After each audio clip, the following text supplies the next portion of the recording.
ఇప్పుడు సాంస్కృతిక కార్యక్రమం జరగబోతోంది. మన ఉమ్మడి ఆకనపల్లి గ్రామస్తులందరికీ స్వాగతం సుస్వాగతం. హిందూ సమ్మేళన కార్యక్రమం సందర్భంగా ఇప్పుడు సాంస్కృతిక కార్యక్రమంతో మన చిన్నారులు అలరిస్తారు. పిల్లలు త్వరగా రండి. ఫాస్ట్.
మీ తరతర ధ్వనులతో వారికి ఉత్తేజపరచాల్సిందిగా కోల్చొద్దాం. గట్టిగా చప్పట్లు కొట్టాలండి, అది మనకే మంచిది. శ్రీ నాగరాజు గారు మంచిర్యాల జిల్లా ప్రచారక్ ప్రసంగించవలసిందిగా కోరుచున్నాం. జై శ్రీరామ్. ఈ లైట్స్ ఇటువైపు పెట్టరా? అందరూ కూడా రెండు చేతులు పిడికిలు బిగించండి. రెండు చేతులు బిగించాలి. నేను భారత్ మాతకి జై చెప్తాను. ఈ శబ్దం గ్రామం మొత్తం వినిపించాలి. అందరు ఇక్కడ కూడా, మీరు కూడా భయ్యా ఇటు ఇటు మీరు మళ్ళీ మాట్లాడు. చేతులు బిగించండి. మీరు కూడా అందరూ, ఆ బయట ఉన్న వాళ్ళు కూడా అక్కడగో మీరే భయ్యా రోడ్డు మీద చేతులు బిగించండి. భారత్ మాతకు జయము చెప్పాలి ఇప్పుడు మనమంతా కూడా. చలో, భారత్ మాతాకి, భారత్ మాతాకి జై శ్రీరామ్, జై శ్రీరామ్. వేదిక మీద ఆసీనులైనటువంటి విశ్వంబర్ స్వామీజీ మీ పాదాలకు నమస్కరిస్తూ, మహిళా వక్తగా వచ్చినటువంటి శ్రీ లక్ష్మీ అక్కయ్య గారు, అట్లనే గ్రామం నుంచి వచ్చినటువంటి మహిళా మూర్తులకి, గ్రామ ప్రజలకి అందరికీ కూడా నా హృదయపూర్వక ధన్యవాదాలు. రాష్ట్రీయ స్వయం సేవక సంఘ్ మన ప్రియతమ భారత మాతను ఒక సమున్నతమైనటువంటి శిఖరాన కూర్చోబెట్టడం కోసం అవిశ్రాంతంగా 100 సంవత్సరాలుగా పనిచేస్తున్నటువంటి ఏకైక ఆర్గనైజేషన్ రాష్ట్రీయ స్వయం సేవక సంఘం. ఇట్లనే ఒక సమావేశంలో ఒక పెద్ద మనిషి ఇట్లే వచ్చాడు. ఒక పెద్ద మనిషి ఇట్లాంటి సమావేశంలో వచ్చి అక్కడ ఉన్నటువంటి వాళ్ళందరినీ అడుగుతాడు. ఏమని అడుగుతాడు అంటే, సమాజంలో ఎవరెవరు మార్పును ఆశిస్తున్నారు, మార్పు కావాలని ఎవరెవరు కోరుకుంటున్నారని చెప్పేసి వాళ్ళందరినీ అడుగుతాడు. అడిగితే అక్కడ ఉన్నటువంటి వాళ్ళంతా కూడా మేమంతా కూడా సమాజం నుంచి మార్పు కావాలని కోరుకుంటున్నామని చెప్పేసి వాళ్ళంతా కూడా చేతులు ఎత్తడం జరుగుతుంది. తర్వాత రెండో ప్రశ్న వేస్తాడు. ఏమని వేస్తాడు అంటే ఎవరెవరు మారాలనుకుంటున్నారు అని చెప్పేసి రెండో ప్రశ్న వేస్తాడు. రెండో ప్రశ్న వేసినప్పుడు అందరూ ఒకరి ముఖాలు ఒకరు చూస్తారు. అంటే సమాజంలో పోకడ ఏ విధంగా ఉంటుందంటే సమాజం నుంచి మార్పు రావాలని అందరూ ఆశిస్తారు, కానీ తనకు తానుగా మారాలని ఎవరు అనుకోరు.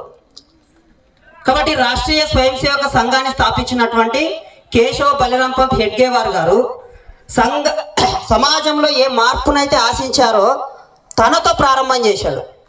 తనతో ఆ మార్పును ప్రారంభం చేసి ఈ సమాజంలో మార్పు రావాలి అంటే కొద్దిమంది విశిష్టమైనటువంటి వ్యక్తుల యొక్క అవసరం ఉంటుంది. కాబట్టి అటువంటి విశిష్టమైనటువంటి వ్యక్తులని నిర్మాణం చేసేటువంటి కార్యక్రమాన్ని రాష్ట్రీయ స్వయం సేవక సంఘం రూపొందించుకోవడం జరిగింది. వాళ్ళనే స్వయం సేవకులు అని చెప్పేసి అంటారు. ఒక గంటసేపు శాఖలో ఇటువంటి స్వయం సేవకులను అంటే దేశం కోసం ఎటువంటి కష్టాన్నైనా తట్టుకునేటువంటి, ఈ దేశం కోసం తనదైనటువంటి దేన్నైనా సమర్పించేటువంటి వ్యక్తులను తయారు చేసేటువంటిదే గంటసేపు శాఖ. ఇట్లా గంటసేపు శాఖ ద్వారా వ్యక్తుల నిర్మాణం జరుగుతుంది. అట్లనే సమాజంలో పరివర్తన రావాలి, సమాజంలో చైతన్యం రావాలి. కాబట్టి దీనికోసం ఇటువంటి హిందూ సమ్మేళన కార్యక్రమాలను ఏర్పాటు చేయడం జరుగుతూ ఉంది సమాజంలో. కాబట్టి దీనిలో భాగంగా మనమంతరం కూడా ఈ ఆకనపల్లి గ్రామంలో ఈ హిందూ సమ్మేళన కార్యక్రమంలో మనమంతా ఇక్కడ కలుసుకోవడం జరిగింది. మనకందరికీ తెలుసు రామాయణం. శ్రీరామచంద్రుడు రావణునితో యుద్ధం చేయడం జరిగింది. రావణుడు అంటే దుష్టుడైనటువంటి రావణునితో, బలవంతుడైనటువంటి రావణునితో శ్రీరామచంద్రుడు యుద్ధం చేయడం జరిగింది. అప్పుడు ఈ రాముని దగ్గర సైన్యం కూడా లేదు, రాజ్యం కూడా విడిచిపెట్టి వచ్చాడు. కానీ ఒక్కడే యుద్ధం చేయలేదు. తన దగ్గర ఉన్నటువంటి నరులను, వానరులను, అసురులను, అందరినీ, పశువులను, వీళ్ళందరినీ కూడగట్టుకొని రావణునితో యుద్ధం చేయడం జరిగింది. అంటే మనం చూడొచ్చు, భూమి మీద అత్యంత చంచలమైనటువంటి జీవి ఏంది అంటే కోతి. కానీ అటువంటి వానరులను కూడా ఒకే వరుసలో నిలబెట్టి రావణునితో యుద్ధం చేసి దుష్టుడైనటువంటి రావణాసుని సంహరించడం జరిగింది.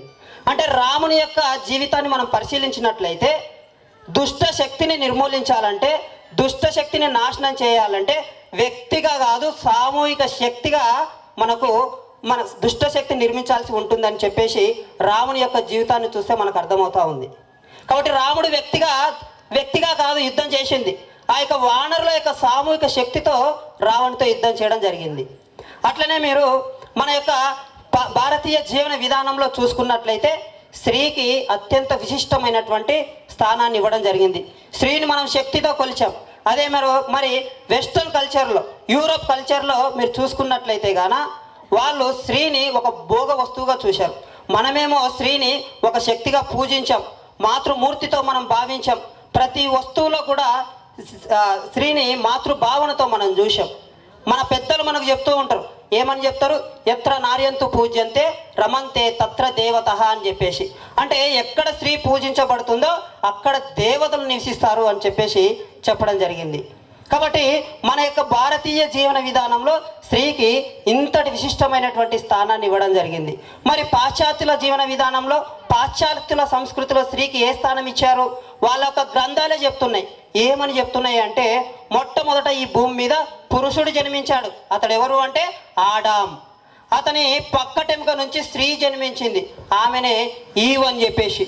అంటే స్త్రీ యొక్క అవసరాలు తీర్చడం కోసం, పురుషుని యొక్క అవసరాలు తీర్చడం కోసం స్త్రీ జన్మించింది అని చెప్పేసి వాళ్ళ యొక్క గ్రంథాలే చెప్తున్నాయి. కాబట్టి స్త్రీల పట్ల వాళ్ళ భావన ఏముంది అంటే గాన స్త్రీ అంటే ఒక భోగ వస్తువు, ఒక విలాస వస్తువు అని చెప్పేసి వాళ్ళ సంస్కృతి, వాళ్ళ ధర్మం లోపల స్త్రీ పట్ల అటువంటి భావన ఉంది. మరి మన ధర్మం, మన సంస్కృతిలో ఏ విధంగా ఉంది? స్త్రీని ఒక శక్తిగా మనం ఆరాధిస్తాం. దసరా రోజు ఒక దుర్గా మాతని మనము 9 రోజుల పాటు నవరాత్రులలో మనము దుర్గామాతను మనం పూజిస్తూ ఉంటాం.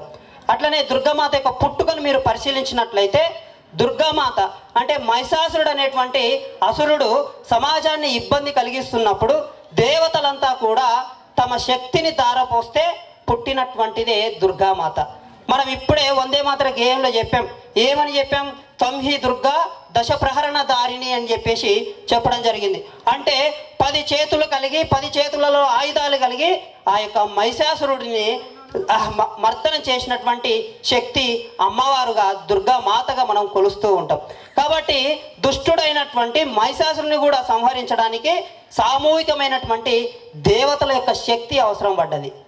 కాబట్టి దుష్ట శక్తిని మనం నాశనం చేయాలి అంటే, దుష్ట శక్తిని మనం నిర్మూలించాలంటే సామూహిక సంఘటిత శక్తి అవసరం, వ్యక్తిగా కాదు సామూహిక శక్తి అవసరం అని చెప్పేసి ఈ 2 ఉదాహరణలు మనం గమనించవచ్చు.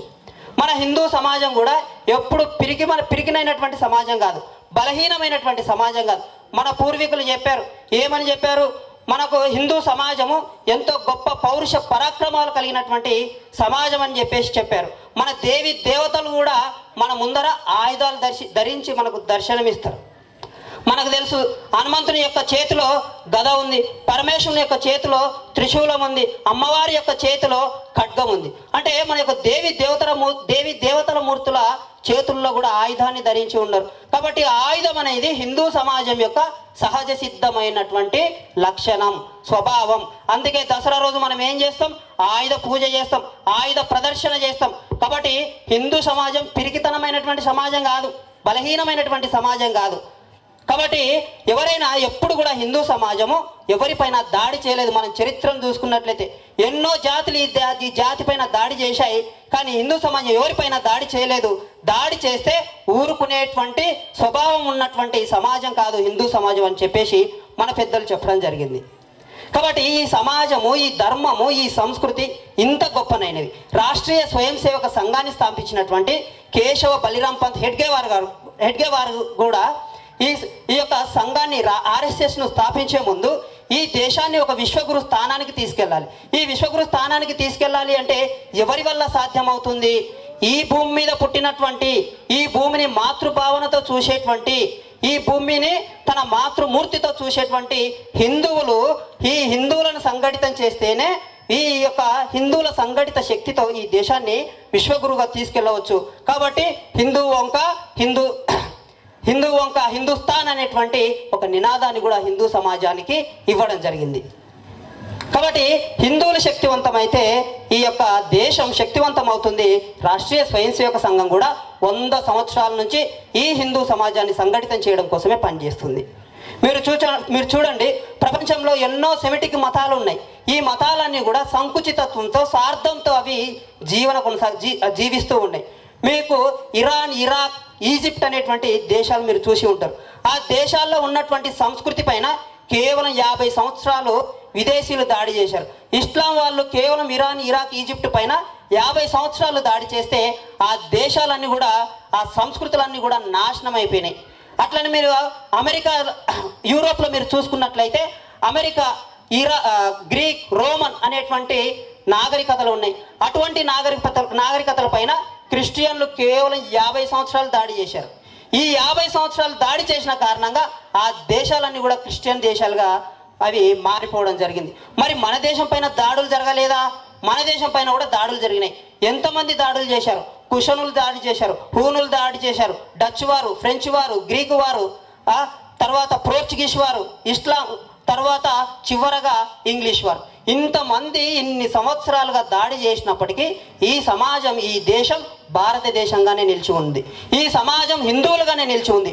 నేటికి కూడా ఈ దేశంలో హిందువులు మనగలుగుతున్నారు. నేటికి ఈ దేశంలో 80% హిందూ సమాజం జీవించి ఉంది. కాబట్టి ఈ ధర్మం, ఈ సంస్కృతిని పాటించేటువంటి హిందువులు అంత గొప్పనైనటువంటి వాళ్ళు.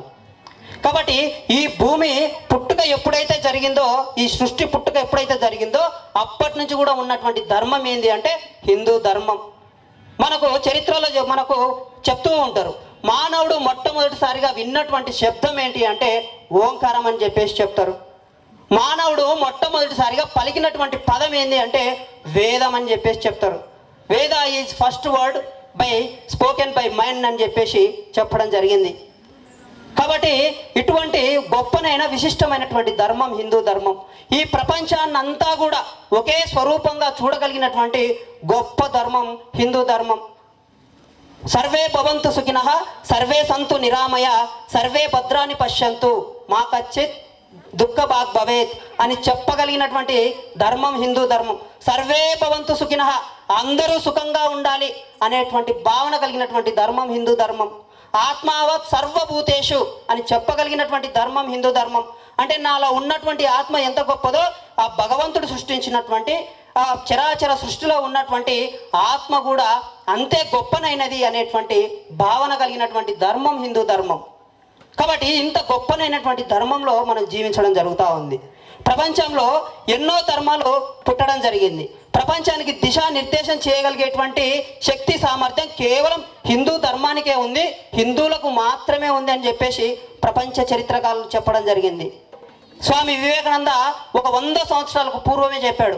ఏమని అంటే, ప్రపంచ ప్రజలారా, మీరు నిరాశ నిస్పృహలో ఉన్నప్పుడు, మీరు అంధకారంలో ఉన్నప్పుడు, అప్పుడు ఆ యొక్క వెలుగు రేఖలు భారతదేశంలో ఉద్భవించి ఆ వెలుగు రేఖలు ప్రపంచాన్నంతా విస్తరిస్తాయి, మీరు భయపడకండి అని చెప్పేసి ప్రపంచ ప్రజలను ఉద్దేశించి 100 సంవత్సరాల పూర్వమే స్వామి వివేకానంద చెప్పడం జరిగింది. ఈ ధర్మం, ఈ సంస్కృతి గొప్పతనం గురించి మన దేశస్తులు కాదు, విదేశీ చరిత్రకారులు ఆ యొక్క ఐక్యరాజ్య సమితి అధ్యక్షుడు చెప్పడం జరిగింది. ఆర్నల్డ్ టాయ్ అనేటువంటి ఒక చరిత్రకారుడు, అమెరికన్ చరిత్రకారుడు చెప్పాడు. ఏమని? ప్రపంచ ధర్మాల్లోకెల్లా అత్యున్నతమైనటువంటి ధర్మం హిందూ ధర్మం. కాబట్టి ఈ హిందువులు పాటించేటువంటి ఈ యొక్క సంస్కృతి, ఆచారాలు, సంస్కారాలు ఇవన్నీ కూడా ప్రపంచానికి నేర్పించాలి. ప్రపంచానికి దిశానిర్దేశం చేసే బాధ్యత, ప్రపంచంలో సుఖశాంతులు, ఆనందం నింపేటువంటి బాధ్యత హిందువుల పైన ఉంది అని చెప్పేసి ఆర్నాల్డ్ టాయ్ అనేటువంటి చరిత్రకారుడు చెప్పడం జరిగింది. కాబట్టి మన సంస్కృతి, మన ధర్మం, మన యొక్క గొప్పతనం తెలుసుకున్నటువంటి వేరే విదేశీ చరిత్రకారులే మన దేశం యొక్క గొప్పతనాన్ని చెప్పడం జరిగింది. మ్యాక్స్ ముల్లర్ ఈ దేశ భాష ఏది? సంస్కృతాన్ని చదివి సంస్కృతం యొక్క గొప్పతనాన్ని మ్యాక్స్ ముల్లర్ చెప్పడం జరిగింది. కాబట్టి ఈ సంస్కృతి ఇంత గొప్పనైనటువంటి సంస్కృతి. అయితే ఇటువంటి సంస్కృతి, దీన్ని పాటించేటువంటి భారతీయులు, దీన్ని పాటించేటువంటి హిందువులు బలహీనమైపోయారు. కారణం ఏంటి? 1000 సంవత్సరాలు విదేశీయులు ఈ దేశాన్ని పరిపాలించిన కారణంగా ఈ హిందువులు ఈ ప్రపంచానికి ఏమిచ్చామనేటువంటిది మర్చిపోయిన కారణంగా ఇప్పుడు ఉన్నటువంటి ఈ యొక్క విపత్కర పరిస్థితులు మనం చూస్తూ ఉన్నాం. కాబట్టి రాష్ట్రీయ స్వయం సేవక సంఘాన్ని స్థాపించినటువంటి కేశవ్ బలరాం పంత్ హెడ్గేవార్ గారు ఈ దేశాన్ని మళ్ళీ ఒక విశ్వగురు స్థానానికి తీసుకెళ్లాలంటే, ఏ హిందువు అయితే తన యొక్క నిజ స్వభావాన్ని మర్చిపోయాడో ఆ స్వభావాన్ని గుర్తు చేయాలి. దానికోసం ఈ యొక్క గంటసేపు శాఖ అనేటువంటి పద్ధతిలో ఈ 100 సంవత్సరాలుగా కార్యక్రమాలను మనం నిర్వహిస్తూ ఉన్నాం. కాబట్టి రాష్ట్రీయ స్వయం సేవక సంఘం పనిచేసిన కారణంగా ఒకప్పుడు నేను హిందువుని అనే అవమానకరంగా భావించేటువంటి పరిస్థితులు, నువ్వు గాడిద అన్న నాకు తప్పు లేదు కానీ హిందువు అంటే అవమానంగా భావిస్తా అనేటువంటి మానసిక స్థితి నుంచి, నలుగురు హిందువులు కలవాలి అంటే పాడే పైన ఒక హిందువు ఉంటే, అంటే ఒక శవం ఉంటే ఆ శవాన్ని మోయడం కోసమే నలుగురు హిందువులు కలుస్తారు అనేటువంటి మానసిక స్థితిలో ఉన్నప్పుడు సంఘాన్ని ప్రారంభం చేయడం జరిగింది. ఈ 100 సంవత్సరాలు రాష్ట్రీయ స్వయం సేవక సంఘం పనిచేసిన కారణంగా సమాజంలో ఎంతో మార్పు రావడం జరిగింది. మొన్ననే మనం చూసినాం, 500 సంవత్సరాలుగా మనము చేస్తున్నటువంటి సంఘర్షణ కారణంగా భవ్యమైనటువంటి రామ మందిర నిర్మాణాన్ని మనం కట్టుకోవడం జరిగింది. ఆ యొక్క గొప్ప కార్యక్రమాన్ని మన కళ్ళెదుట మనం చూడడం జరిగింది. ఏంటి కారణం అంటే, సమాజంలో వచ్చినటువంటి ఆలోచనలో మార్పు కారణంగా ఆ యొక్క మందిర నిర్మాణాన్ని మనం చేసుకోవడం జరిగింది.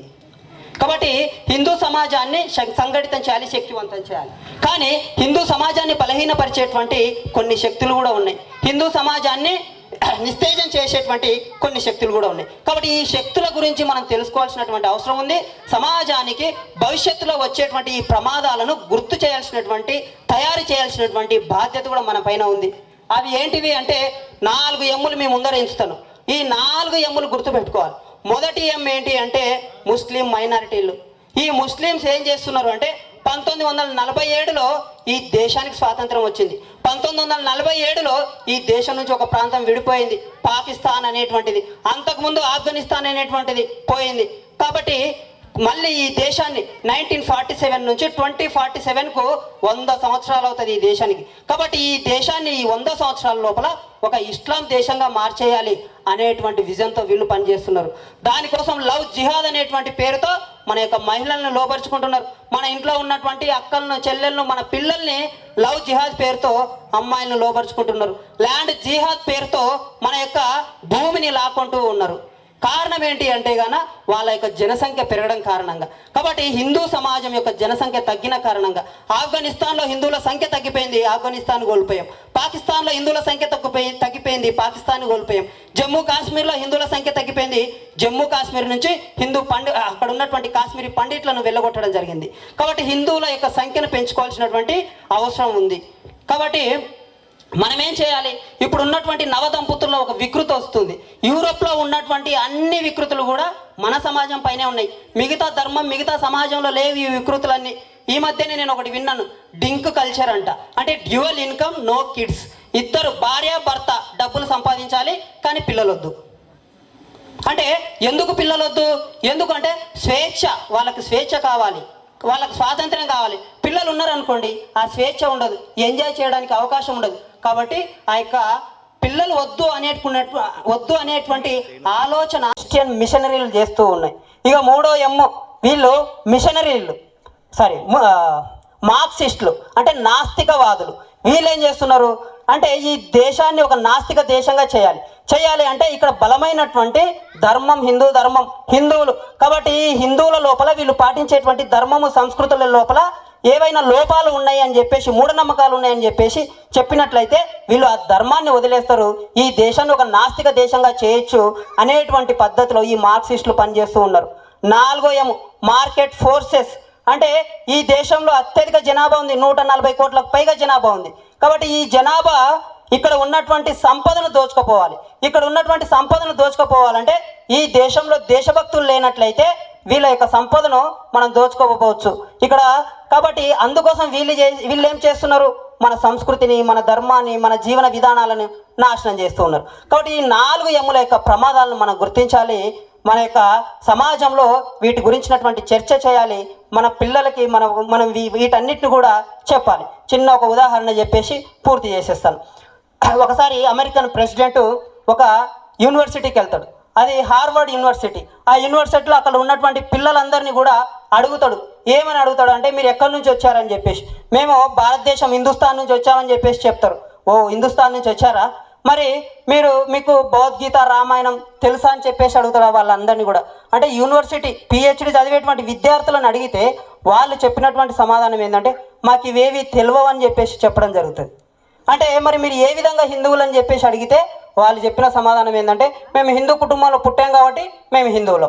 అంటే ఇప్పుడు ఉన్నటువంటి పిల్లలు ఏ విధంగా ఉన్నారు? ఇప్పుడు ఉన్నటువంటి జనరేషన్ కేవలం పుట్టుక ఆధారంగా హిందువులు. వాళ్ళకి రామాయణం తెలియదు, మహాభారతం తెలియదు, మన సంస్కృతి తెలియదు, మన ఆచారం తెలియదు, మన దేవుళ్ళ యొక్క గొప్పతనం కూడా తెలియదు.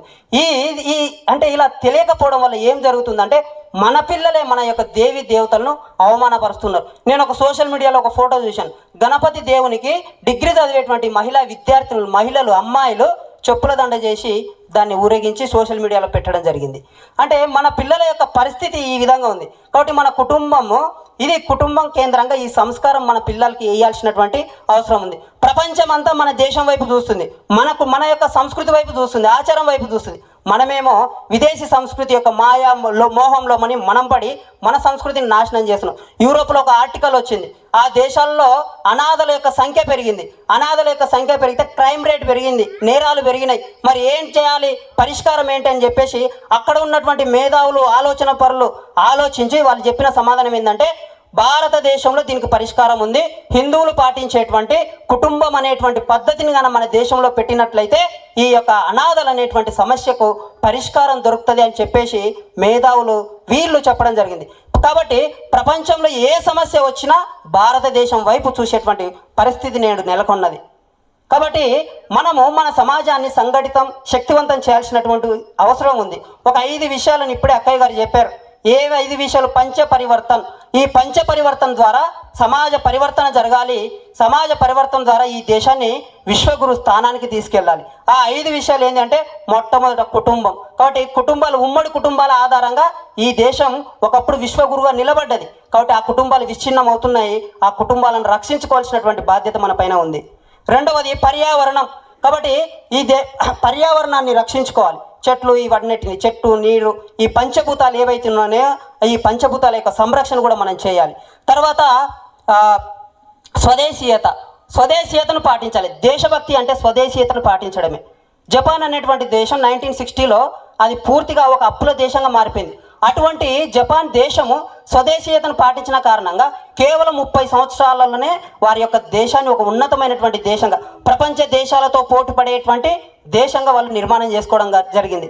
కాబట్టి మనం ఏ వస్తువులను వాడుతున్నామో ఇవి మన దేశానికి చెందినటువంటి వస్తువులా కాదా? మనము ఆ వస్తువులు కొనేటప్పుడు కేవలం దేశమే కాదు, మన ధర్మానికి చెందినటువంటి వ్యక్తి దగ్గర కొంటున్నామా లేదా ఆలోచన చేయాలి. ఎందుకు ఆలోచన చేయాలి? విధర్మీయుల దగ్గర కొన్నట్లయితే మీరు పువ్వు లేకపోతే టెంకాయ, కుంకుమ కొన్నారు, పూలు కొనుక్కొని అమ్మవారి దగ్గర, విధర్మీయుని దగ్గర కొనుక్కొని అమ్మవారి దగ్గర సమర్పించారనుకోండి, అమ్మవారు సంతోషపడుతుందా? సంతోషపడదు. ఎందుకు సంతోషపడదు? ఆ విధర్మీయుడు ఆ డబ్బుతో మళ్ళీ కత్తిని కొనుక్కొని అమ్మవారి యొక్క తలనే నరుకుతా ఉన్నాడు.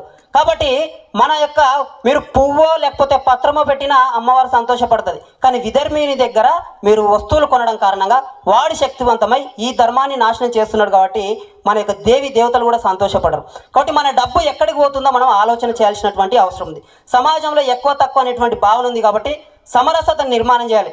ఈ సంపూర్ణ హిందూ సమాజం ఒకటే అనేటువంటి భావన చేయాలి. మనము ఇంటి లోపల అంటే గడప లోపల కులం గడప దాటితే మనమంతా హిందువులం అనేటువంటి భావన, మనమంతా హిందువులం, బంధువులం, ఆ భరతమాత సంతానం అనేటువంటి భావన సంపూర్ణ సమాజంలో కలిగించాలి. ఈ దేశాన్ని ఒక భవ్యమైనటువంటి దేశంగా, ఒక దివ్యమైనటువంటి దేశంగా, ఒక సుజల సఫల సస్యశ్యామలమైనటువంటి దేశంగా నిర్మించుకోవడంలో మనమంతా కూడా పనిచేస్తూ మన జీవితాలను చరితార్థం చేసుకోవాలని కోరుకుంటూ ముగిస్తున్నాం. ఇప్పుడు సంస్కృత కార్యక్రమం ఉంటుంది, తర్వాత స్వామి గారి ప్రసంగం ఉంటుంది.